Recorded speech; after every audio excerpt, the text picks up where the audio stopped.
Hi, my name is Ericka Rascon, and this work is a joint work with Maria Jones and Victor Orozco. The data that we're using here is part of a much bigger project that is basically a randomized control trial of a vocational training program in Malawi, where the main idea was to measure the impact of this intervention on labor outcomes. Now, after doing the evaluation of this intervention on labor outcomes, not surprisingly, the main principal investigators of this intervention were quite surprised about the lack of effects on women. And indeed, if you know a little bit of some of the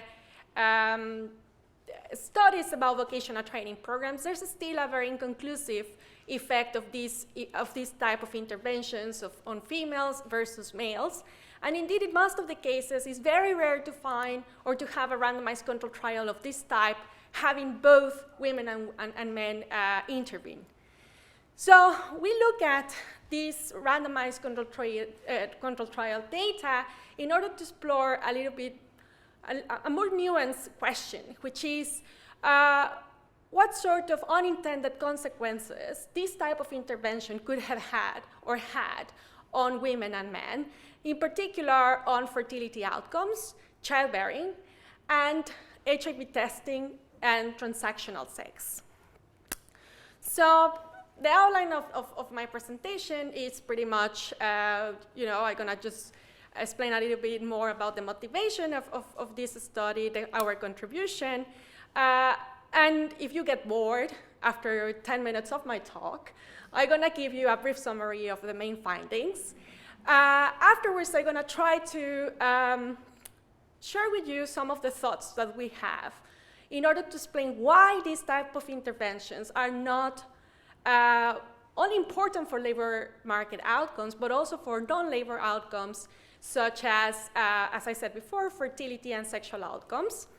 And then I'm gonna try to expand a little bit more on all the results that we have so far and try to conclude. So basically, these vocational training programs are mainly aiming at increasing the employment opportunities of trainees, as well as increasing the future salaries of those that attend the vocational training program. As I said before, the empirical evidence is quite mixed.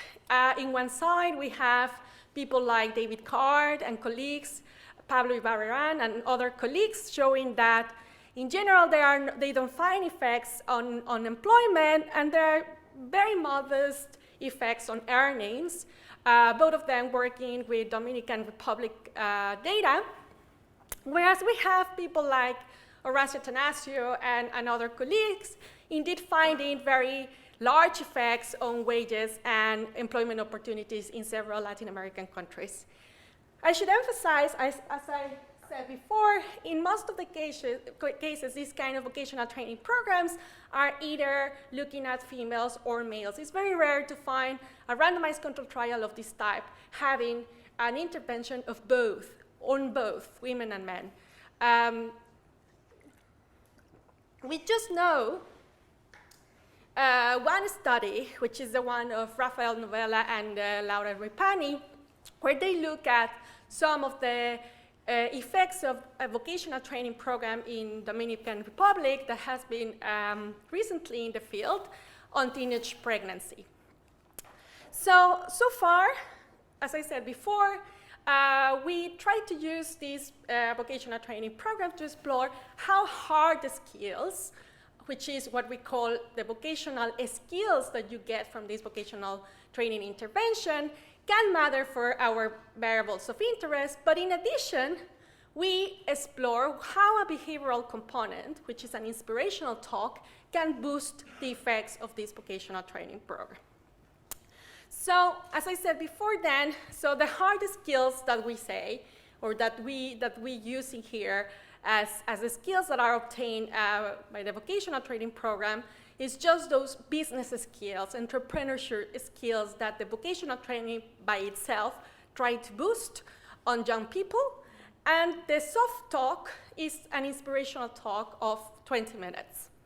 So our variables of interest are childbearing, measured in a period of 6 and 12 months, HIV testing in a period of 6 and 12 months, transactional sex, meaning ever been offered gifts or money in exchange of sex, what I call in here as the supply of transactional sex.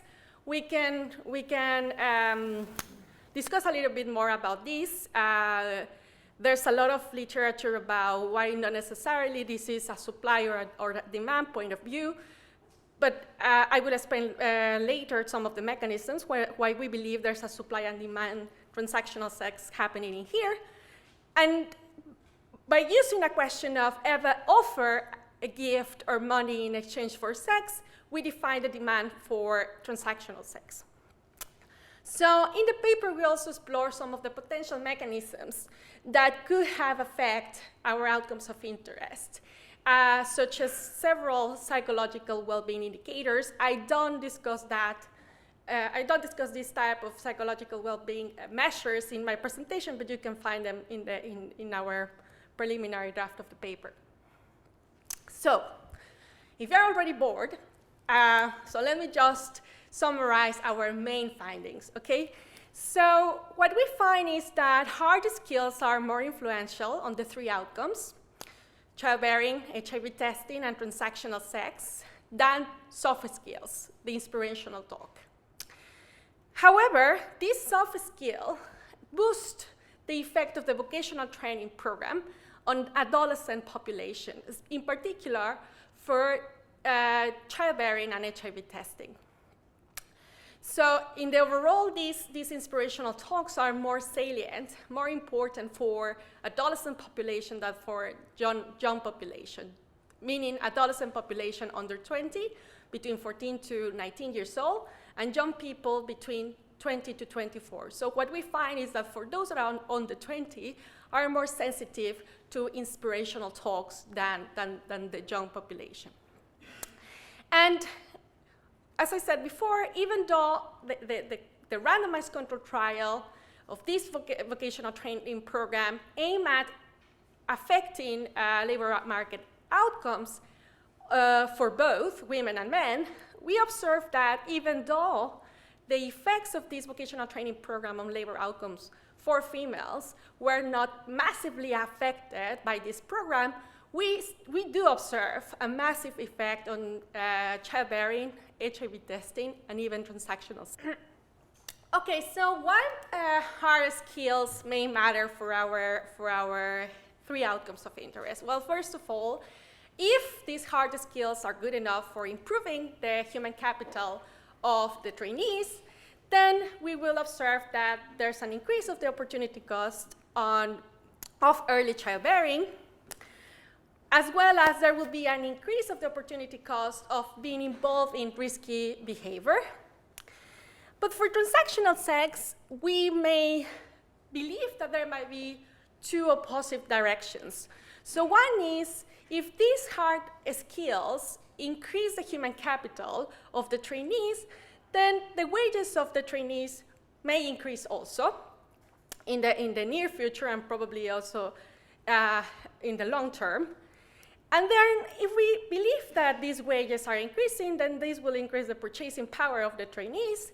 And therefore, if transactional sex is perceived as a normal good, then it's likely that the demand for transactional sex may increase too. Now, in the other way, we can also think that if there's this increase in wages because of this investment in human capital for the trainees, then once again, the purchasing power of the trainees may increase, and therefore, the supply of transactional sex should decrease. If and only if we believe, or if and only if in the population that we are studying, transactional sex is mainly perceived as a source of income. I'm going to explain now another way to look at this transactional sex. There's this author, Pauline, who says that it's indeed part of the natural interaction between boys and girls, and even having, a boyfriend giving you gifts is a way to demonstrate his love. And also even males perceive giving money in exchange for sex is a way to show that they care about the girl, but also to prove their masculinity with their peers. So it's not so easy, the transactional sex interpretation. And indeed, I'm going to show some of the results that do support the idea that this may be mainly a source of income, but we don't neglect the fact that because this is culturally accepted, inspirational talks probably cannot play a bigger role on transactional sex. Okay, so why we believe that soft skills may matter for our variables of interest? Well, this is a more subtle mechanism. So if these soft skills change the well-being and the perception of the trainees about themselves, then if childbearing or the decisions of childbearing are nothing to lose decisions, then that means that if there's an improvement of the perception of the girls and boys about themselves, they may delay teenage pregnancy. This is something that I had been also studying a bit in the UK, and what we find is that girls that are more likely to report that they perceive that their life do not have any meaning, or they perceive that the future is not very, prominent or won't be very successful, they are more likely to be pregnant. This is just a correlational analysis, but this is more or less the idea of nothing to lose. Those girls that are perceiving themselves with a nothing to lose perspective about their lives. The same happens with the situation where people may value more their lives, and if they value more their lives, therefore, people that are getting these soft skills, these inspirational talks, may indeed tend to decrease their risky behavior. And finally, once again, I open the discussion about transactional sex, which is the following. If transactional sex is perceived as an immoral activity, then after increasing self-confidence, self-perception of trainees by using these inspirational talks, we will observe that in general, transactional sex, the demand and the supply of transactional sex should decrease. However, and I open this as a discussion, if transactional sex indeed is mainly a way to show masculinity or a way to show how or how in love the man is on the girl, or just a proof of love,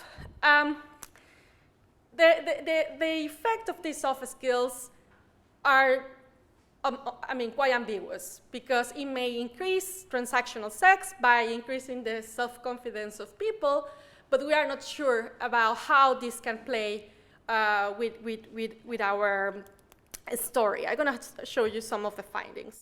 So now let me talk about intervention. So in 2009, the government of Malawi decided to pilot a trainee program aiming at all the 28 districts of the country, okay? The government had the idea of tackling mainly vulnerable population between 14 to 24 years old. And the idea of this vocational training intervention was to, as I said before, increase employability, increase the future salaries of trainees, promote self-employment, etc. Now, how we define vulnerability. So the government put the eligibility criteria of giving priority to those adolescents and young people who were primarily orphans of both parents, vulnerable in terms of most of them living in poverty, and affected youth, some of them having a high likelihood of being involved in risky behavior. So the local agency that implemented this intervention is CEGA, and this CEGA was the one who indeed organized the master crafts that gave or trained the trainees through workshops during 3 months. Okay, so in our baseline and follow-up surveys, we collect information only for the 24 districts. So 4 of the districts, 4 districts were not collected in this baseline and follow-up. We have information. We can say that this is a representative sample of this, what we call OVI population, which is this group of vulnerable population in the country. So, and talking about this vulnerable population in the country, the eligible population was around 1,900 people. And out of these, 2/3 of them were treated. Now, this was a phase-in design, which means that all the groups at some point will be treated. Now, because of administrative issues, the first and the second cohort have no separation. So there was one shot of trainees, so of those that are initially treated. So was thought or was supposed to be that 1/3 would be initially treated, and then after some months, another cohort, and then after some other months, the last cohort, which was the control group, was supposed to be treated. But unfortunately, because of administrative issues, the first and the second cohort has no separation whatsoever. So we have a chunk of treated individuals, which are 630 individuals that were treated. I'm going to show now the timeline, but were treated around October 2010 and April 2011. And then after the follow-up of our baseline, the control was treated. So unfortunately, as we know with these phase-in designs, we cannot know the long-term effects of this type of interventions. But what we can know is just the short and medium-term effects of our intervention. So in the baseline and follow-up survey, we have around 1,122 observations, more or less. As I said before, baseline and follow-up were not aiming at capturing or collecting information of the 1,900 individuals. It was just a sample of those. And as I said before, there was, so in the first shot, we have 690 individuals that were treated, and as a control, we have around 320 individuals that are acting as our control. Okay, what is exactly the intervention of hard skills? So the intervention of hard skills is mainly, the trainees were taught technical and business skills. There was a variety of occupations that the trainees could have selected or selected. So it was around 17 occupations and 170 master crafts that were willing to provide this training to the trainees. And the vocational training by itself was also having several other components, such as mentoring by the master craft person, as well as HIV life skills and entrepreneurship courses, such as how to maintain healthy finances of your business, how to start a business, how to get a loan, etc.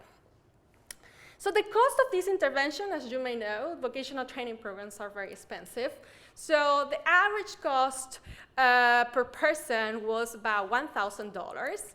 And the duration of the vocational training program was approximately 3 months, but it depended on the type of occupation that the trainee selected.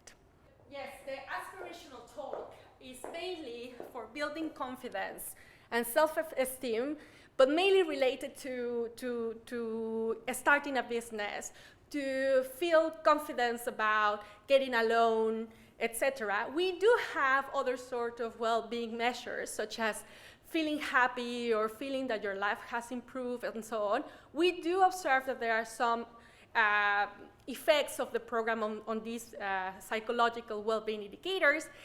But yes, the inspirational soft skill is mainly related to boosting the self-confidence of the trainees, related to business and employment matters. So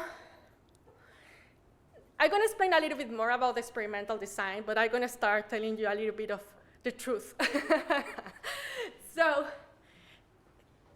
the experimental design, so originally there was a randomization between control and treatment.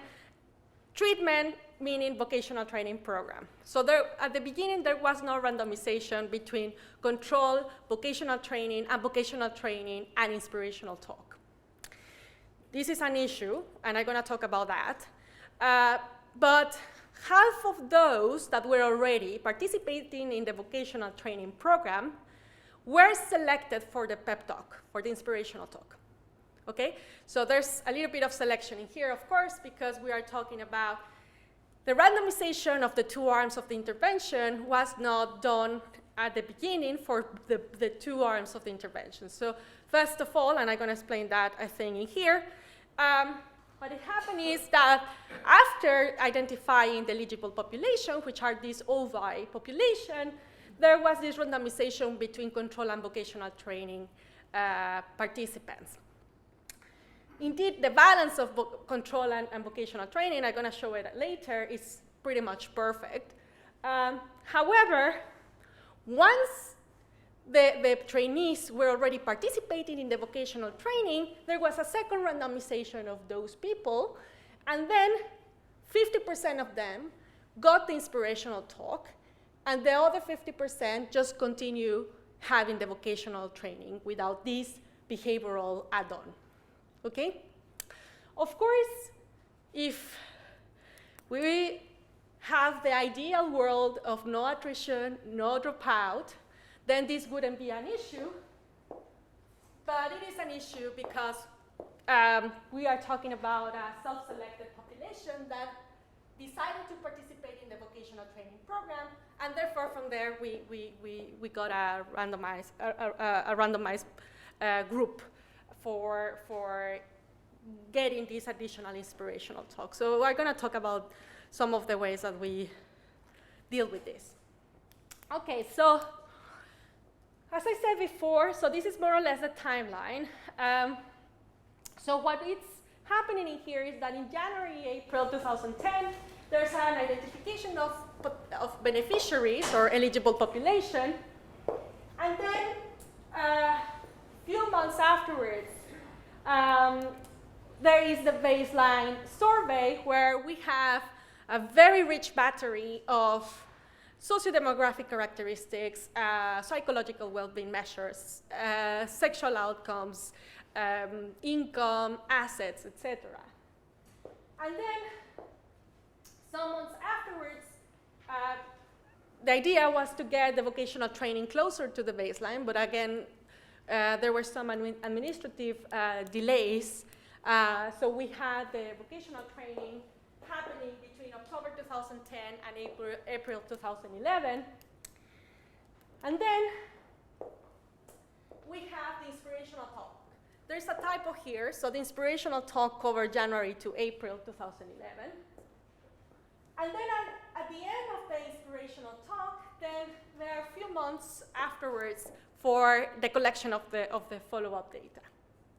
Once the follow-up data is collected, the training, the control group is treated in October 2011, April 2012. Okay, so just to give you an idea of the data that we have in the surveys.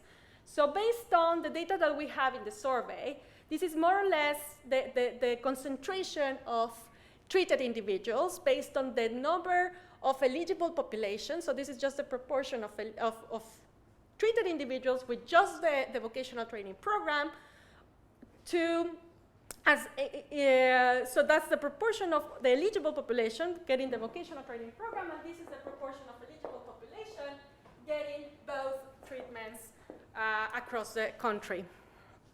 There's quite a lot of variation, so we account for this variation with district dummy variables. Okay, so this is just a brief summary. In the paper, we have several other tables, but this is just to show you that in general, control and treatment are pretty much the same. In particular, our variables of having children, STDs, sexually transmitted diseases, HIV testing, and so on, we don't have significant differences between control and treatment.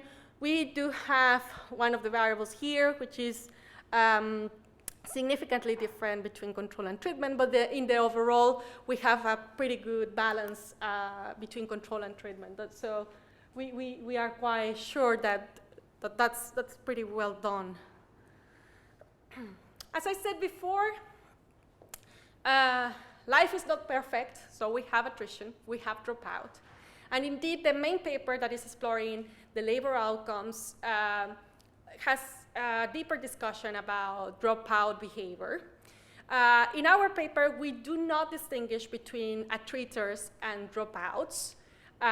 We do have some analysis doing this difference, and there's no difference in the main findings of our paper by just difference in these two groups. But what is important here is that, so we have 30% of dropouts, which is quite a lot. So one way to solve this problem was to, first of all, even though there was dropout of participants, of those that were invited to participate to the vocational training, but didn't want to participate anymore, or didn't even attempt to participate. So for those people, we were able to track around 40% of them in the follow-up data. But in addition, another attempt to solve the problem of dropout was to increase the sample by sampling 274 new participants from the original 1,900 eligible population. So at the end of the day, we do have 1,000 observations, more or less, a little bit less of that in our estimates. But what is important to know is that we managed to get that information by still collecting information of 40% of those that drop out, but still we managed to get information of these people in the follow-up data. But in addition, there was a new sample of the original 1,900 eligible population in order to increase our sample, our final sample. So let me just go quickly through the empirical specification. So we present two types of estimates. The classic intention to treat, where given the experimental design, firstly I'm going to show you the effects of the hard skill without the soft skill component. And then I'm going to show you intention to treat with these two treatments, and also treated untreated estimates using instrumental variables. So the classic specification here is, in here we have the treatment variable, which is receive an invitation to attend the vocational training. And here we just consider sociodemographic characteristics that we believe were important for our outcomes of interest. We do use, indeed, as part of these, occupational dummies too, because there's a lot of sorting going on in there, and we do have here district dummies. So after showing you the hard skills estimates, I'm going to show you hard skills plus soft skills without recognizing the fact that, that only those that were already participating were indeed likely to be selected for the inspirational talk. So I'm going to show you intention to treat for these two estimates. And then I'm going to turn into the treatment untreated using instrumental variables, where I instrument the participation of attending the vocational training with a random assignment. Okay. Let me just then go through the main findings.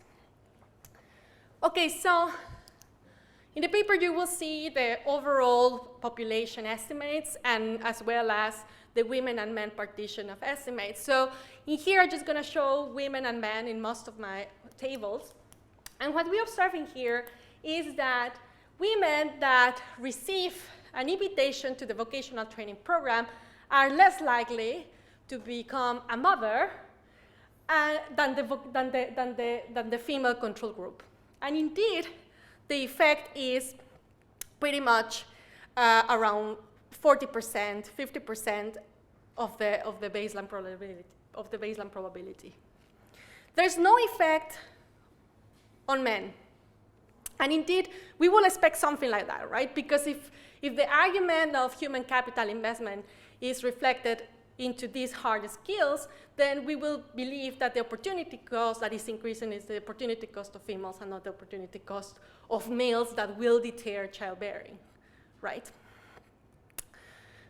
Right, so our estimates for HIV testing also show a very large effect on the probability of getting HIV tested in the last 6 months and in the last 12 months of the interview. And what we see is that these effects are around 30% of the probability that the control group has. So pretty much, so those that received the invitation to the vocational training, if you were a woman, so you were 11.4 percentage points less likely to become a mother, or in other words, 30% less likely to become a mother in comparison to the control group. And indeed, if you observe, we do have similar results for men.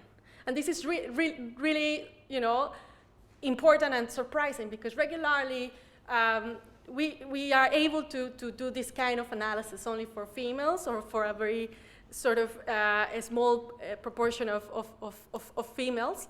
So, but we do observe an effect on HIV testing for both groups. And indeed, these differences between females and males are not a statistically difference between them. So the treatment has pretty much similar effects on both groups, even though HIV testing is more salient for women. So women in general are, like in our sample, is 84%, have been ever tested, HIV tested, whereas the males are 76% have been ever been tested.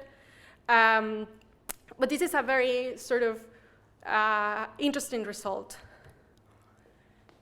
And then for transactional sex, what we observe is that indeed, women that receive the invitation to attend the vocational training program are less likely to be offered transactional sex. And this could mean that if hard skills are increasing the income of these women, or not only the income, but potentially employment opportunities, then there is this source of income effect that is decreasing the probability of being offered transactional sex. Nothing happens for males in here. So let me now explain briefly what we find with the intention to treat estimates. As I said before, in here, we are not recognizing the fact that this inspirational talk is conditional on participation to the vocational training. So this is quite naive estimate. And with our naive estimates, we don't find pretty much anything with the vocational training and the inspirational talk. So let me just go back in here. So in childbearing, there's no effect. In HIV testing, there's no effect. tiny little effect in here, decreasing the probability of offering transactional sex, but nothing really major happening in the intention to treat. We were quite puzzled about the results, so then we say, well, probably this kind of inspirational talks either were not so salient in the sense that probably they should have been more related to, in general, inspirations and aspirations about life, less related to business. So let's have a look if, before getting into that conclusion, let's have a look if adolescents were more likely to be affected by this type of treatment. And what we find is that adolescents are more likely to be affected by this treatment. And indeed, it decreases childbearing by quite a lot, like 50% of the baseline probability or the control group probability. And most importantly, we also observe that for under 20, there are also positive effects on HIV testing. And there's also effect on transactional sex. So it seems that there's something going on with the soft skills component, but mainly for adolescents. So we don't see anything for young population. So we do the same estimates for young population, and we don't observe anything in there. But it seems that what is happening in there is mainly on adolescents.